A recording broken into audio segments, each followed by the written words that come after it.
revenge is made possible by listeners like you. By listeners like you. Our revenge is made possible by listeners like you. By listeners like you. Our revenge is made possible by listeners like you.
Listeners like you.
Our revenge is made possible by listeners like you.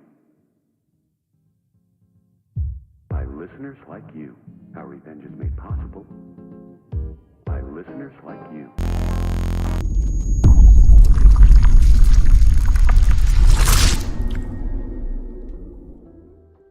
Hey folks, welcome to this Friday's live stream. Sorry it's a little bit later than I expected. Never anything will ever go to plan for me on a Friday. I just have so many things to do in the mornings and I should probably start setting them an hour later. That would probably be the smart thing to do. Guys, welcome to the live stream. It's not going to be a busy one. As you guys know, our live streams are regularly quite quiet, which I prefer because then the pressure is off. So before we dive into anything else, CoinIn have put out a tweet and it's in relation to this on-off ramp, but then when you click into the fiat on-off ramp proposal itself, it's for BitDAO, and I'm just a little bit confused. So I think it's a step in the right direction. Do have a look at it, and you know, we need this on-off ramp. We need it more than probably anything else right now other than IBCs and the USTC repeg, but this would really knock all of the kind of issues we have with CEXs. We'd actually kind of be a DEX in our own, well, we would be a DEX in our own sense. It would be completely a decentralized situation. So as to what CoinIn get out of it, I think we need to know all the ins and outs before we vote on any proposals or anything like that. We need to know the percentage cut that they'll get from each transaction, and maybe there's some sort of burn tax we can put on top of that. And with the amount that's coming out of the Oracle rewards pool, as you guys know, it outweighs what we're burning. So at some point we do need to figure out either a way to, you know, counteract what's coming out of the Oracle rewards pool, or figure out a way to burn more coins in the future. Yeah, thanks. Welcome, guys. I really appreciate you all being here.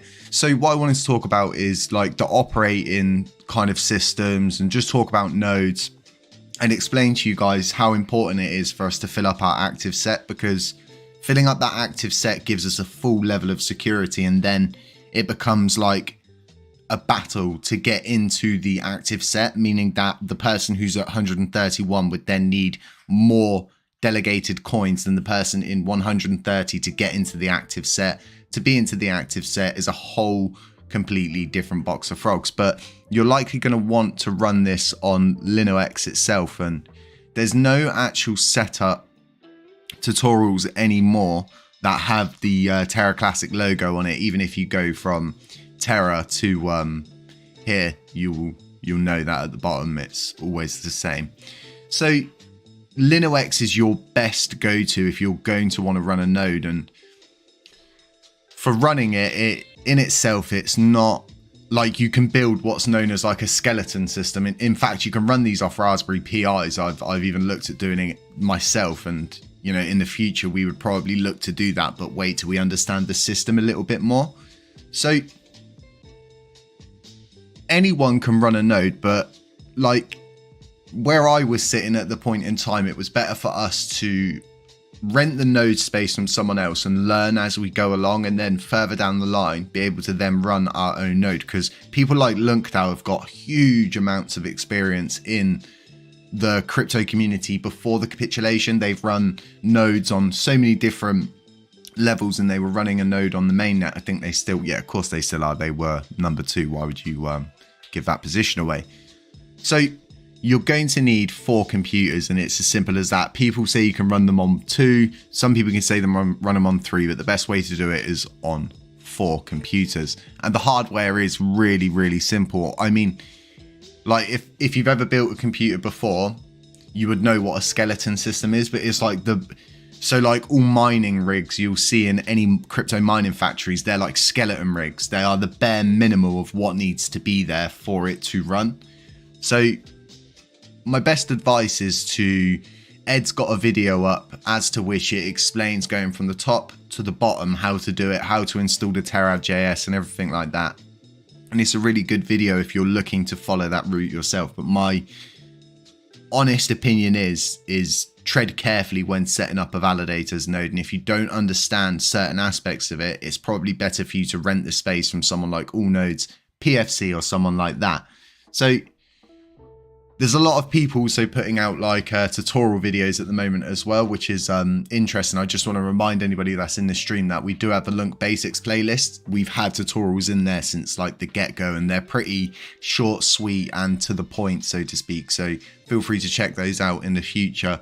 Guys, I'm only going to run this for around an hour because, like I said, these streams don't get too busy, but I just wanted to update you guys really as to how everything's gone for us. And we've got the description up for the validator, and a lot of people are asking us why the rewards and uptime's not showing, and I think it's because an epoch needs to go through to allow us all into the system correctly, because all of these nodes have gone active, but the system has to figure out what our uptimes are, has to figure out what our rewards are, and the system has to recalculate for that. So don't worry too much about not seeing any of that. Like our logos aren't showing up either, and we've been told it will take a few days, but what I think is it's going to change on each epoch, which it would kind of make sense. So I don't know if this is Crypto King's validator node. Do check it out yourself, but I know he's launched a validators node. You've got Classy's Cryptosphere up here, and you've got so many other. LUNC has been doing really good. We've been watching them climb up the list, which is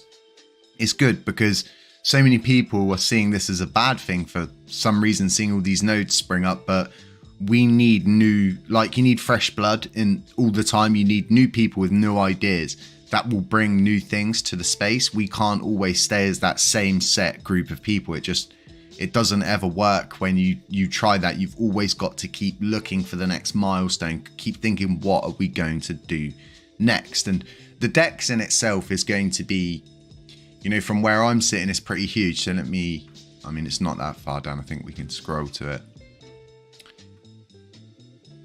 Yeah, here. So, dear followers, as you may know already, we are building something big for Terra Station. We are in touch with BitDAO Official. Please jump on this forum to vote. We need your help. And I think it's more or less, do we want do it through BitDAO, I think, and is there any other sort of bridges that we want? And I'm really up for this on-off ramp, but we need to know exactly what the percentage cuts are, like who's going to be getting a cutout of this. Is this really for the community, or is this to benefit the broader perspective of the people creating it? The reason why I ask these questions is because we don't want to get to the point where then we sit there and go, well, hang on a minute, how come they're getting this percent, you're getting that percent, and we're getting this percent, and then this? So I really think it's important for a burn mechanism to be incorporated in to the buy and sell feature, because in itself, you're doing this community a huge solid one by, like, somewhat, I know this to be a huge issue, is that people get worried about sending their coins to TerraStation just in case it pumps and then they can't sell any coins, especially if they're locked up. That kind of erases that issue, because people would then be able to benefit with buys and sells direct from TerraStation, and it would make things more interesting, because buying and selling is what drives the price up higher. And this is what I was speaking about, the life cycle of a Lunar Classic coin previously in, I think it was a couple of days ago, is that there has to be a utility use case for a new buyer to buy that coin for another face value and then put it through the system once again. And then every time it goes through the system, someone else then buys it again for a higher face value or a lower face value regardless. And then the process starts again. Regardless of someone holding on to it for a little bit or sitting on it for a little bit, some of those coins will get spent. They will make it back into the system. And if you think about it, I know people that hold 2 billion coins themselves, right? If we want to burn the supply down to 2 billion, we're going to want to incentivize people to spend their coins, because so they can be, part of a system again, so then they can get slapped with the burn tax, therefore reducing the amount in circulation. And I think it's quite important that we understand as a community, if we want to burn down to 10 billion Lunar Classic coins, we need to start taking drastic actions on certain fronts and provide all these great utility use cases out there for people. And like, we should really here at HCC look more to utility use cases, but it always incorporates money and profit in at some point, so it's not always that easy. And we just don't like building things like that. We like to build things for free, non-profit, for the community. We could have done so much more with the burn portal. I've been contacted by 8 different coins asking if we can basically take a huge liquidity pool of their coins and pay them out of the burn.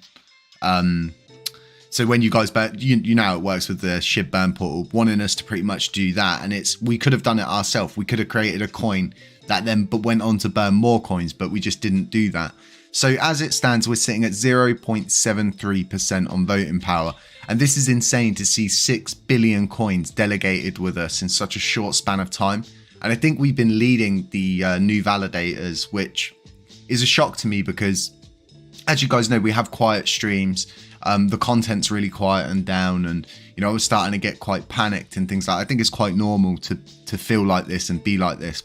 I mean, if you wasn't, you'd be kind of a robot, right? Because you wouldn't react to things that make you worried inside your head. But sitting where I am now, it's it keeps you, I guess it kind of keeps your chin up, doesn't it? And shows that your community's there, they support you, and they're always going to be there for you. And we're always going to ensure we're burning the whole way through. And that was always the agreement from the get-go. And then the other 50% will always be used to benefit the greater good of this community. And that it's that simple. So hopefully the next position, it's nearly double what we need now. So I think from this point onwards, it kind of gets tough. And, you've really got to work to explain to people what you're doing, why you're doing it, and where you've come from. And we've had, I think, like 4 or 5 people join our Telegram group yesterday, and it's a quiet Telegram group, such a quiet Telegram group. Like, everybody in there is just chilling. Everybody in there's quite cool, calm, collect. No one goes over the top. There's not rarely an argument. We've got awesome moderators, and there was people joining. Like, I've never even heard of you. Like, what do you stand for? Like, I want to delegate my coins, but I don't even know who you are. And it's like, what? What do you mean? You don't know who we are? But it's totally understandable, because there's so many influencers out there. It's so highly oversaturated, and it's, once a coin becomes interesting to the overall broader consensus of people, God, that's a word I use a lot, isn't it? It then becomes interesting to the people that are influencing, because they know that you want to watch that content, so that they know it's in their best interest to then go and jump on what they think is the next, SHIT coin, or the next, pump coin. And as we go into those like dwindled areas where not a lot's going on, you'll see them sort of stray off to their other little bits. But that's what it's all about, being one of these influencers for them, because it's their lives. Like, they pay their bills at the end of every month. They will pay, their kids' tuition fees, music class, everything that they need to pay for will come from what they earn on YouTube. So it's in their best interest to make sure that their stuff clickbaits people in, make sure it captivates people, make sure that they're covering all these different types of coins to bring in so many different, aspects of the crypto community. So then they've got a bigger following. But it's just so hard I feel for someone like me to just, start talking. Like, I was trying to do coverage on SHIB, but I just ended up fudding it. Not even fudding it, but just putting out harsh facts that are the reality, and kind of the reason why I had a lot of SHIB coins last year and I just don't now, because I felt like I was kind of being led on a breadcrumb trail that goes in circles, and it's like, oh, burning loads of coins, but the amount of coins that are out there to what's being burnt is, it's just not feasible in your head. And like, I never intended to be sitting where I am now, and we didn't have a community behind us to get to where we are. We are all people that came from the capitulation, and it's as simple as that. It's not much more complicated than that. And all of these other influencers have got such a huge, I'd say, like a head start over us, and they've got a lot of following that support them, that love them. They've been with them from the get-go, from when they got involved, and that's what you want to see from your community. So it's really awesome to see this, and the fact that more and more influencers get involved just means more people are going to see Lunar Classic, more people are going to get involved with it. People are likely going to go out and buy bags because they heard these big YouTubers talking from it, and it's just more forward moving it. And the bloke who accidentally delegated is lucky to join. Oh, goodness. So, guys, I hope you're going to have a really nice weekend. It feels like this week's gone really quick. It feels like everything leading up to this point's gone really slow, and now everything's just moving like hugely fast. And yeah, it's very interesting. So, guys, let's talk a little bit about KuCoin. Now, we all know that KuCoin are just here to get rewards, okay? They're not doing like if this was Binance, I'd be like, yeah, cool, fair play to them. They deserve it. They're burning, they're probably sending some of those coins to burn. They're probably, but we're just not seeing that with KuCoin. The more time that goes on, the more I look at these CEXs and think, you guys really are so self-centered that you just come here to claim rewards. And I know it's decentralized, and I know we can't stop people from becoming validators, but I think CEXs should have an unwritten rule between themselves not to come onto somebody else's blockchain, especially a decentralized one, and take rewards from an Oracle rewards pool, which is set out to ensure the future of our blockchain, to ensure that validators get funded so that they can, so the whole thing behind it is you can delegate your coins yourself. And I was going to do a video on it, but it's a little bit complex, and I guess that's why validators exist. You can just delegate your coins yourself. You don't even need to do it through a validator, but it's complicated and it's dangerous. So the whole reason behind a validator is to make it really easy for you guys, to make it really simple for you guys just to go on, make a click and delegate your coins. You remove the, danger aspect, and unless obviously it's a dangerous validator. But from where I'm sitting, they're just here to get coins. Nothing more, nothing less. And these were all self-delegated to themselves, and not through the self-delegation method neither. I'm just talking, they literally have sent those coins to themselves, given themselves a 10% commission rate. It's a little bit, we don't have enough, like these CEXs just will be like, doesn't matter. We don't have to tell you anything. That's fine. Yeah, tell them we support that, and then we'll just not tell them anything else. So, yeah, LUNC Penguin shows wallet as unknown CEX. That's probably because we haven't registered anything for that CEX. These CEXs will have tons of wallets, guys, tons and tons of wallets. They'll have hot wallets, they'll have cold wallets, and yeah, they have to know all of these things, because the way it works is there is regulation, but it's so thin that it's mostly along monetary lines anyway. So they really are kind of in the playground, and they are writing the rules as they go. So just take it into mind that they are literally there just to get rewards. They're not going to be putting anything back into this movement. Those coins won't be going to any projects to help. They won't be onboarding any projects, and they clearly won't be burning any of them either. Whereas if you look at all nodes, right? So if we take ourselves over to all nodes, we raised the issue with, I love how that's come up even though I didn't put A. We had the issue with 0% commission rates, and it was just ridiculous. Like, it's still ridiculous now that people think it's okay to run themselves at a total loss to try and undercut everybody else. I'm glad people are cottoning on and understanding that doing that is not beneficial to our system. And that's the whole reason why, you know, centralized voting power becomes a thing. And we should never ever centralize any kind of power in Lunar Classic. It should always be anybody can have a say. If you want to go fix something, go fix someone, put it up on GIT Hub and have at it. Get someone to do a pull and merge it, and you're on your way.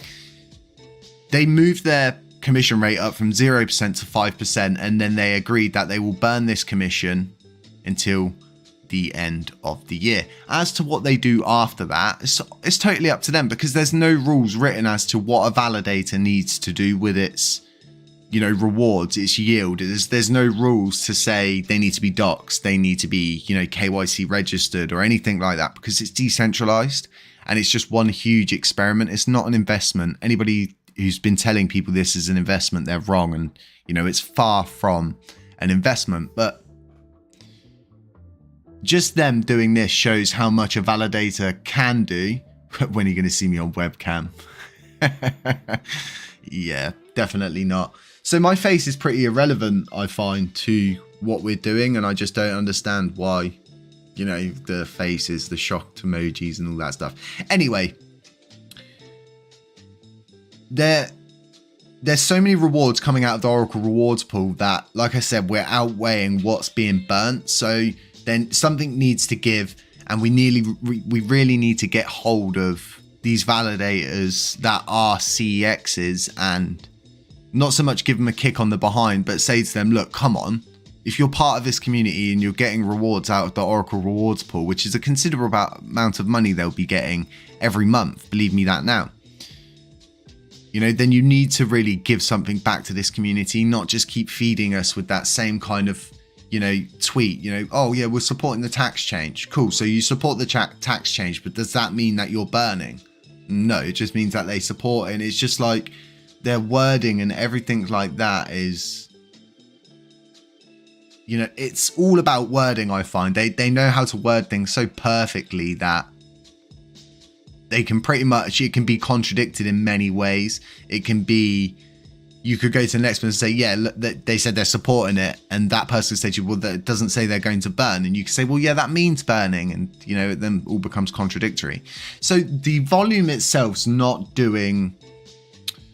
Come on, Jay, I need a new picture on my wall to throw darts at. Ah, that's so sad.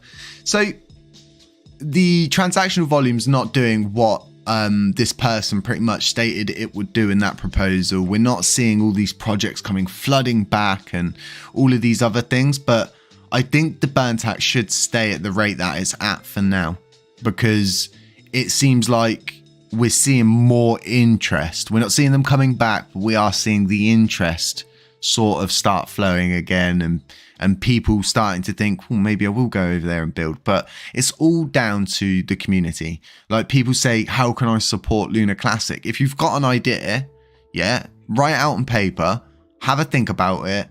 If you feel like it's a good idea, chase it.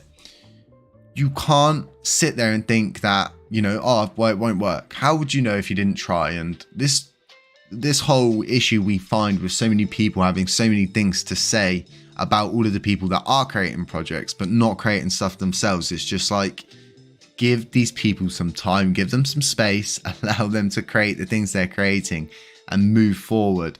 So the community pool's really strong, and anyone can make a community pool spend, and with the Terra Classic grant scheme coming from Edward Kim, it's going to be a bit of a game changer for people that we were just speaking about who would like to create a project but don't have the funding, and they've put the project forward, they've been told it's a good idea.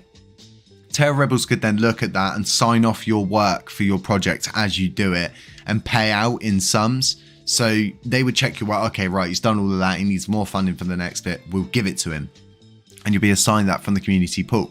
But it's not just Lunar Classic in here. It's USTC as well. And that's a considerable amount of USTC in there. And the Lunar Classic in there this is all specifically to help the blockchain, to pay for marketing, to pay for audits, and to pay for anything that our ecosystem needs to survive or to better itself.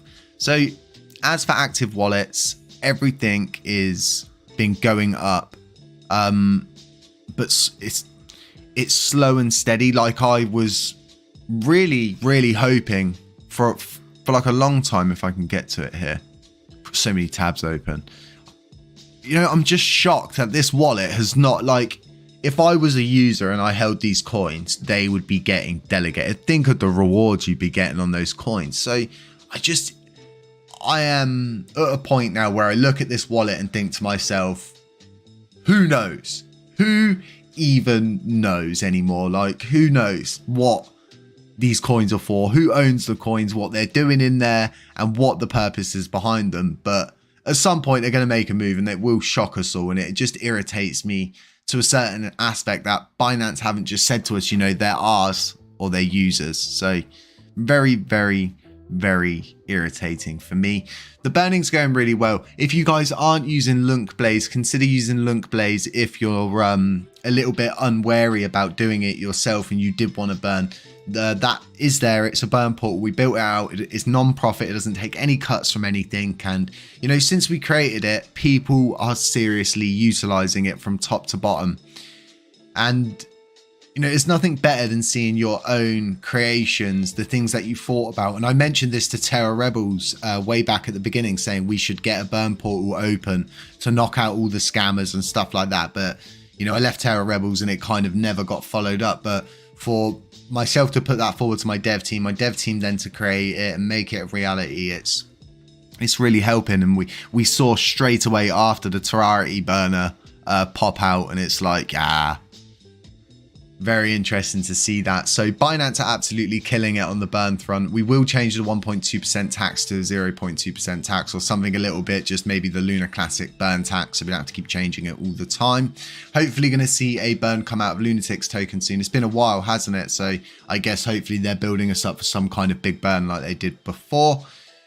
And there's going to be, so people are asking how we're going to be voting on governance proposals and stuff like that. We're not, you guys are. We're just going to put a tweet out with a poll, allowing the community to vote on things themselves. And whatever you guys vote on a broader consensus is how we will put our vote through each time. I just want the node to always speak for the broader community. And I've always wanted that to be like that, period. I don't ever want to have the decision behind me for governance proposals. I simply want this community to do it. So this proposal in itself is really good, but it's only like someone can still make, like, it's not going to stop it. It's going to put a band-aid on an issue that's always going to be there, isn't it, no matter what. But, you know, just make sure it's whitelisted. Like, make sure they follow the correct procedure to get it whitelisted. And there's a huge difference between show all and not show all, and you need to make sure that you guys are always staying safe and don't click on any, you know, links or anything like that. But it's always good to see proposals like this coming forward. The minimum deposit is up to 1 million now, and you know, a lot of people are saying just go through no with the veto for all of them. But I think it's a bit much to ask of people. And as you can see, it's just, I mean, it's not that bad compared to before the capitulation. If you go back to before the capitulation, I mean, it was just, here we go. If we go into rejected, look. That's how bad it was. That is literally just how bad it was. Like 5 months ago, those same proposals were going up for new gem that are going up now. Those little alien ones as well. USTC refund. You know, it's always been an issue across the board for this, because it's so decentralized down to the logos and everything. Like someone, you know, you can use the logos because they're decentralized. No one actually owns those. And that's always the thing. What makes me laugh the most is, who are they going to take to court in the future over what happened?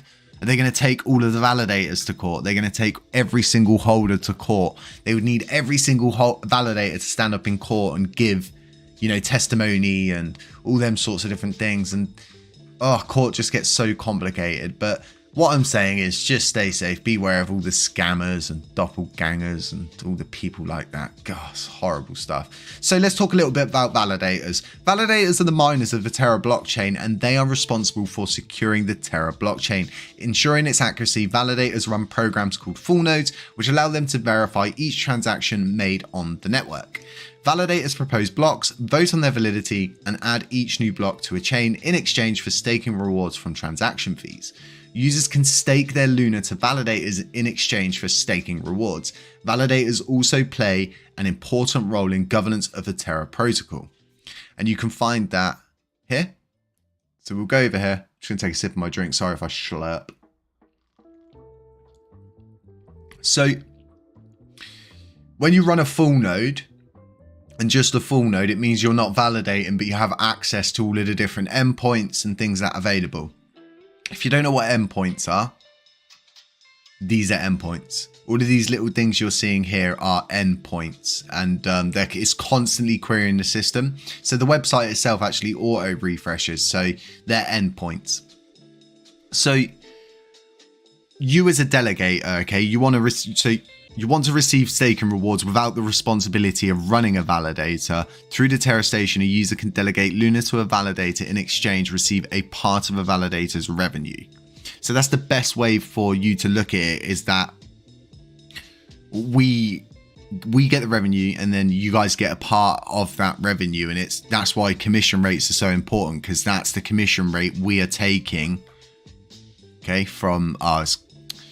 Sorry about this, guys. It's so hard for the developer to get this correct. For whatever crazy reason, the program written out for this always plays up and it just constantly messes around. Sometimes it drops down to like 0.2 and stuff like that. But I think it's like 32%, I think, is the actual percentage that gets paid out. And you've got all the different fees that come out. And you don't...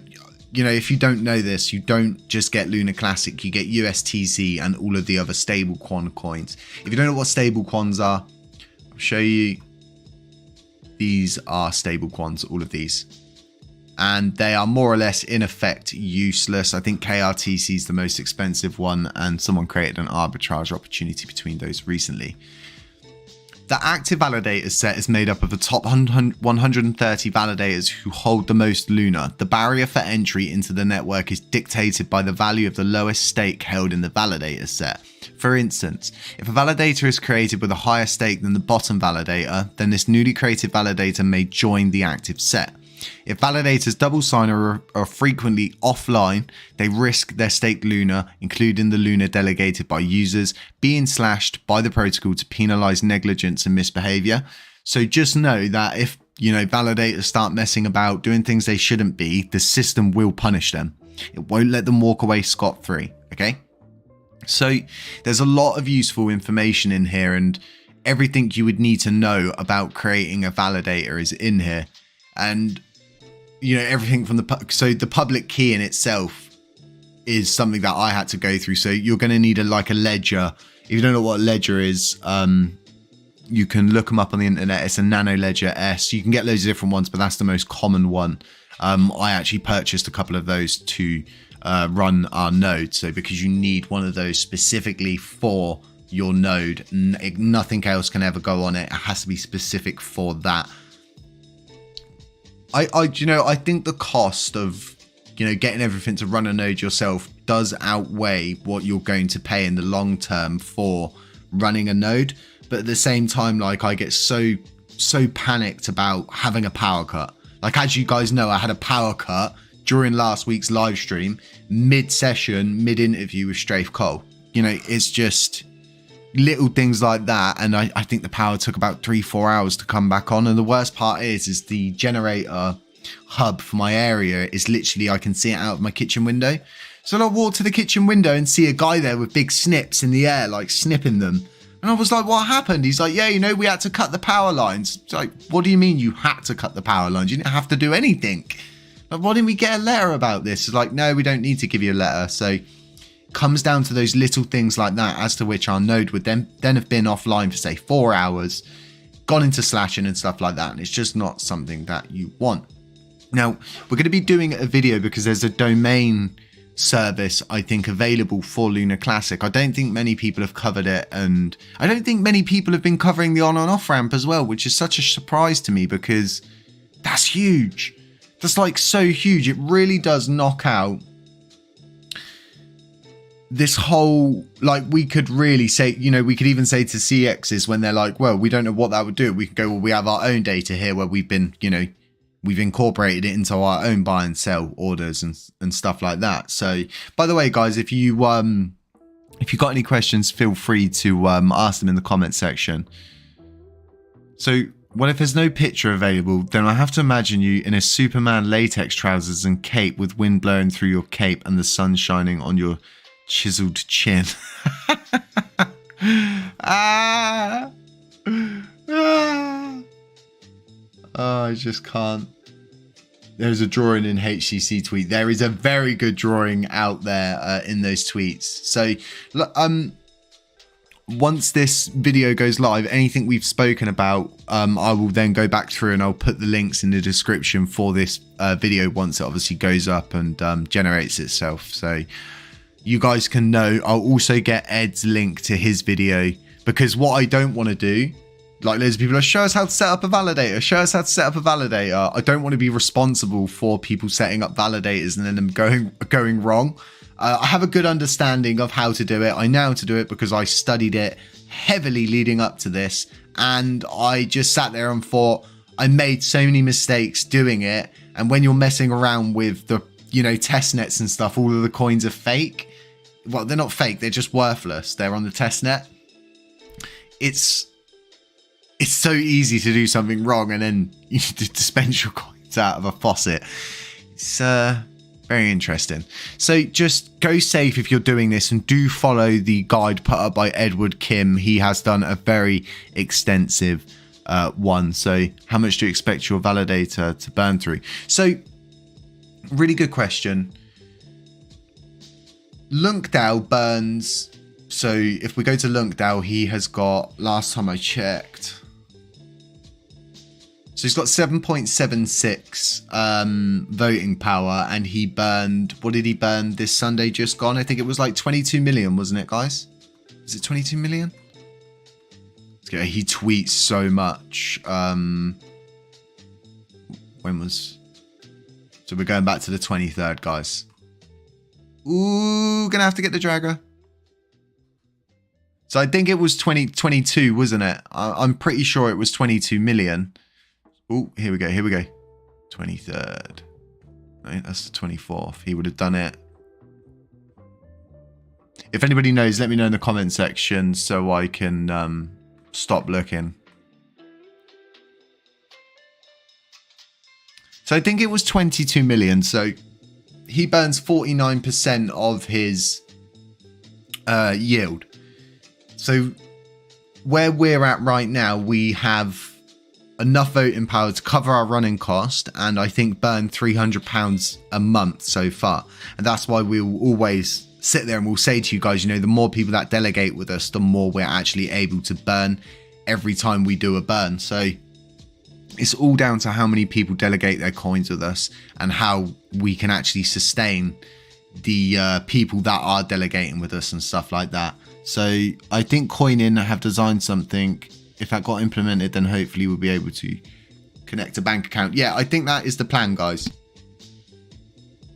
I think that is the plan, is to have a buy and sell, the ability to buy and sell Lunar Classic, the ability to do it all from your bank card, and then if you want to cash out directly to your bank card as well.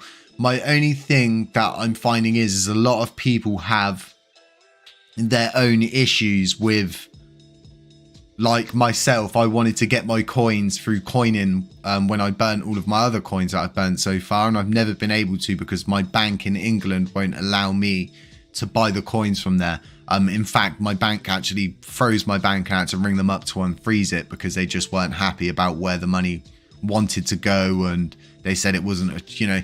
So hopefully we don't run into those kind of things and it becomes a thing where, say, like only people in Europe can use it or only people in America could use it. So we really need to ensure we're covering everyone because we're decentralized. So how often should I collect rewards? I get 24k a day with you. And I mean, I collect my rewards every night around midnight if I'm awake. If not, then I just do it before I go to bed. So I normally collect them every 24 hours. Sometimes I'll test and leave them for like 5 days to see how many rewards I build up. But I think the rewards you get from staking are so underrated. Like I was explaining to my friend the other day, like I think in a week it works out at like, you know, I think like 100 and something pound. You know, that's, if you walked up to someone, you know, just on a random, I don't know, construction site and was like, I'll give you £130 a week for nothing. They'd be like, yeah. You know, it's one of the, for us, yes, we have to stake our coins, but at the same time, the coins we're getting back are juicy and the amount that those coins are worth are even juicier. And as time goes on and the rewards go down out of the Oracle rewards pool, okay, the idea behind it is the price goes up and it keeps going up and it keeps going up. Will HCC add auto compound in time? Yep, developers are working on it. We just don't want to use the systems that all the other people are using. We want to build our own system. It will be coming and it will be our own system, not one, you know, that's used through, it'll all be done ourselves. So our NFT project as of today has been submitted to me for going through to double check all the art, make sure I'm happy with everything, make sure I'm happy with the designs, the weapons, the armor, the helmets, everything like that across the board to make sure that I'm happy with it. Those NFTs are going to be a 1,000 NFT run, as to which those people that buy them will get staking rewards for their whole lifetime. Those rewards will be funded from the NFT's treasury, as to which that NFT treasury will be funded from the initial sales of the NFTs and then from our node's treasury each month. And we're going to try and we are going to integrate those NFTs into our node. So then those NFTs are not just like any other NFT that look good.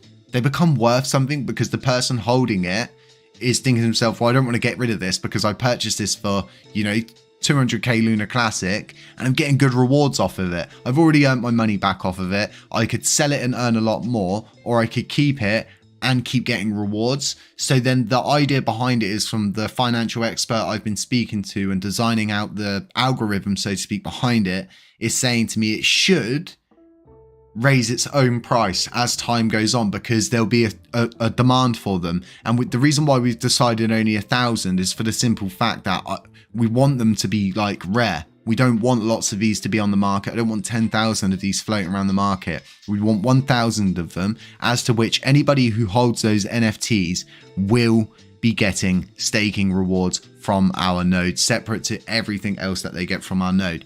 So in itself, we're always elaborating, and the aim is in the future is to make the 10th. So the burn portal has a 10th NFT level.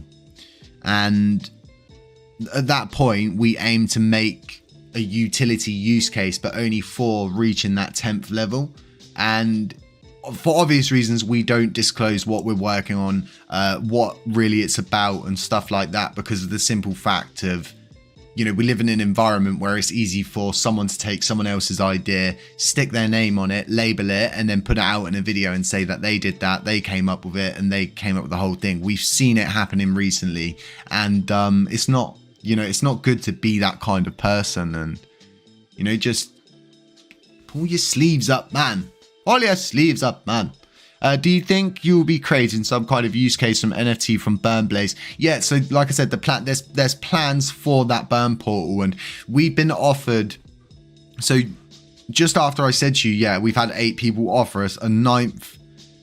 I've nearly let it slip then. A ninth coin, oh no, sorry, it's a token, has contacted us saying they will fund the Blaze portal with a serious amount of coins, and all we have to do is pay those out, and they'll do a buyback and burn with those coins. But looking through the document on my phone and talking to you guys, there's too much, you know, secret stuff in there, and it says the contract could never be made live and public, sorry, and I'm not one for doing redacted documents, redacted information and stuff like that. There are plans, LUNC. We've always got plans, just don't have enough manpower to get all of the things done that I could. If I had the manpower, I would have done this on and off ramp like Coining are doing. Like, it's as simple as that, because everything's there for the taking, isn't it? Like, people have moaned at me, you know, saying, you know, oh, you LUNC Penguins, you talk about LUNC Penguins, or talk about LUNC Blaze all the time. Well, this is what happens when you create a project. You become, you know, it makes you smile because you thought of something and it's working. You actually got it put into place. So why would you not talk about your success? It's a bit of a weird one, really. And I think people who get salty about that, it's weird. There's 2 ends of the scale, I find. You either get inspired to be creative or inspired to become salty from something. So can't wait to go and play in the Exodus metaverse. Guys, I cannot even just with you. Being able to go in there and mess around and do stuff is just like, it's so funny, especially because I'm on my own the whole time. Now, I can't disclose who the person is, but there's going to be someone else who's getting early access as well. I'll leave that down them to tell their community and tell this community. But I'll be playing in Exodus with them soon, and we'll be showing off loads of new stuff. And from what I know, land sales are coming soon. They're getting through all the refunds now. They're getting through all of the swaps. I've got all of my lands. I've got my hoverboards. And it's, you know, it's going to be really, really good. I'm so excited to put my lands down. I'm excited to create a virtual HQ. I'm excited to simulate the virtual burns inside. And the Exodus metaverse it's like a complete game. It's a world in itself, and it is VR, by the way, folks. It's a total VR metaverse, and Lunar Classic has a priority position as a use case in that metaverse, meaning that anyone that wants to buy NFTs, buy items in the game, sell items, will be able to choose Lunar Classic to do that. We have ensured at HCC that happens. And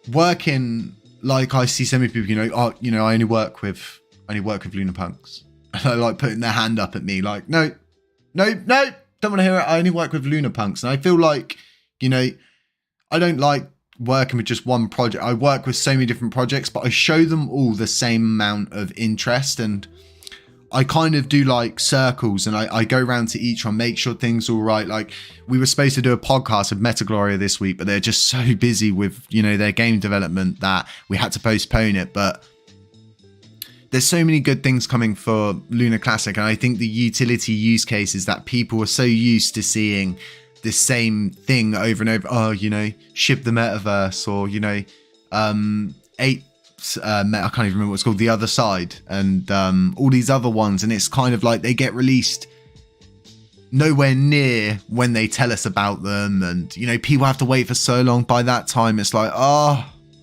we're still waiting, whereas these things are becoming really, really close, and they really are on the horizon. And when they start to arrive, I think the proof then becomes in the pudding. It will all take its place. The movements will happen. The utility use cases will kick in. You'll see the burn transactions pick up and stuff like that, because we're just not seeing, we're not seeing the movement that was suggested would happen from the reduction in itself. So reach out to Matt Perry in regards to the on and off ramp. He says coining working. They said it was very easy to connect. Yeah, so there was a Twitter space, Vince, the other night. I did cover all of this in a video. So this was all spoken about back in an AMA back in June with Zaradar, about utilizing an on-off ramp microtransactions and the ability to buy and sell on exchange. Then it was then brought up by Demon Monkey and people like that in LUNC Live, I think around a month and a half ago. And I think Matthew Perry brought it up recently in a video. And it makes sense that, you know, because he's so heavily popular on YouTube, that I think there's this huge misconception. But it doesn't matter who came up with the idea or anything like that. What matters is we're pushing on it to get it put into place. That's the most important thing. It doesn't matter who arrived first. It doesn't matter who did it first. And it doesn't matter who's doing what. It matters what you're doing. And the way I like to look at things is like, I only, like, nothing, I don't know. Someone said to me the other day, like, does this annoy you? And I'm like, why would it annoy me? It's like really good. Like, look how many, I was screaming for all of this at the beginning. Like, I was screaming out for all of these influencers to roll their sleeves up and jump down in the trenches, get involved and actually help out, instead of just sitting there and going, yo, you know, it's all dying. It's dying. It's dead.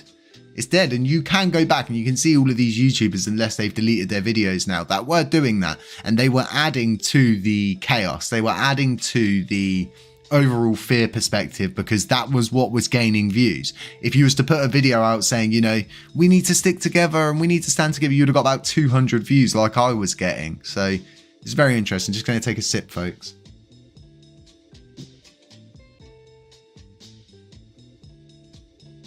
Almost nobody here uses credit cards. It sucks.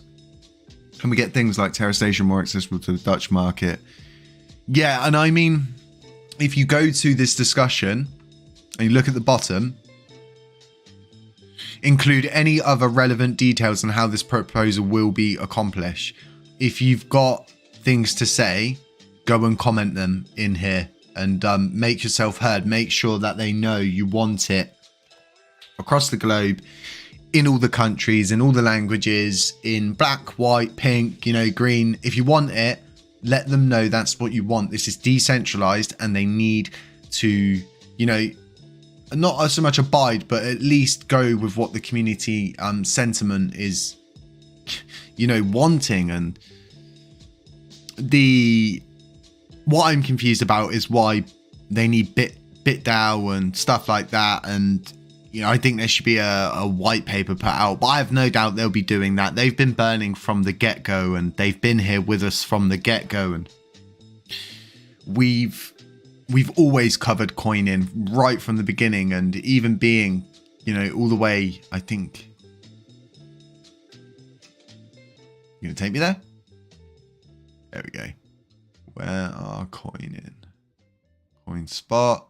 Coin-in. So Coin-in have burnt 37 million since I think they came around end of May, June. Yeah, so it was around mid-June they launched.